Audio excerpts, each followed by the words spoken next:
Hello everyone, welcome to Kruthik's bakes house. இன்றைக்கி என்ன வீடியோன்னு பார்த்தீங்கன்னா 250 கிராம்ஸ்க்கான ப்ரௌனி ரெசிபி தான் பார்க்க போகிறோம்.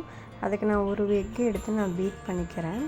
பீட் பண்ணதுக்கப்புறம் 60 கிராம்ஸ் பவுடர் சுகர் ரெண்டுமே எடுத்துக்கலாம். நீங்கள் ப்ரௌன் சுகரு ப்ளஸ் ஒயிட் சுகரும் ரெண்டும் மிக்சியில் போட்டு பீட் மிக்ஸ் பண்ணி கிரைண்ட் பண்ணி நீங்கள் எடுத்துக்கலாம்.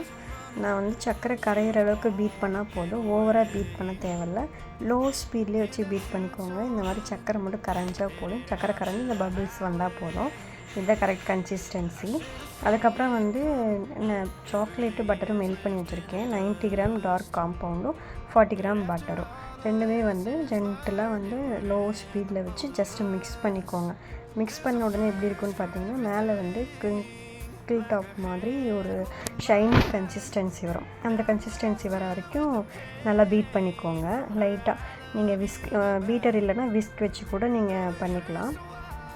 அதுக்கப்புறம் மைதா ஒரு 35 கிராம்ஸ், அதுக்கப்புறம் 10 கிராம்ஸ் கொக்கோ பவுடர் ரெண்டையும் சேவ் பண்ணி ஆட் பண்ணிக்கலாம்.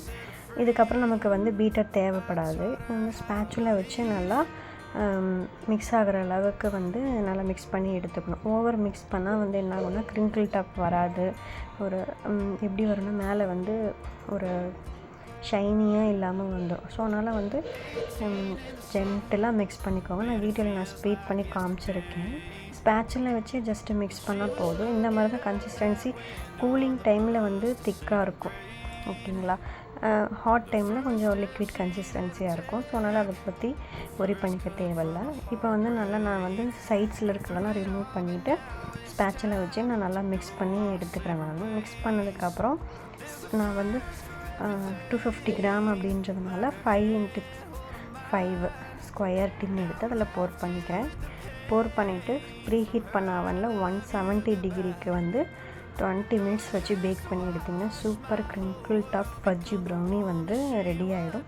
இதை நான் கட் பண்ணி காமிக்கிறேன். இது ஆர்டருக்காக நான் பண்ணியிருந்தேன், 250 கிராம் அசார்டட் ப்ரௌனிக்காக. நீங்களும் இதே மாதிரி உங்களுக்கு ப்ரௌனி ஃபஜ்ஜியாக வரணும்னு இருந்துச்சுன்னா சேம் ஸ்டெப்ஸை ஃபாலோ பண்ணி மெஷர்மெண்ட்ஸை ஃபாலோ பண்ணி ட்ரை பண்ணி பார்த்துட்டு கமெண்ட்டில் சொல்லுங்கள். உங்களுக்கு வேறு ஏதாவது ரெசிபி வேணும்னாலும் கமெண்ட்டில் சொல்லுங்கள். நான் உங்களுக்கு அதை நான் அப்லோட் பண்ணுறேன். பாருங்கள் எப்படி ஈஸியாக பட்டர் பேப்பரில் ஓட்டாமல் வந்திருக்குன்னு. நல்லா ஃபஜ்ஜியாக கிரிங்கிள் டாப்போடு வந்திருக்கு. நீங்கள் இதே மாதிரி ட்ரை பண்ணி பாருங்கள். தேங்க்யூ. தேங்க்ஸ் ஃபார் வாட்சிங்.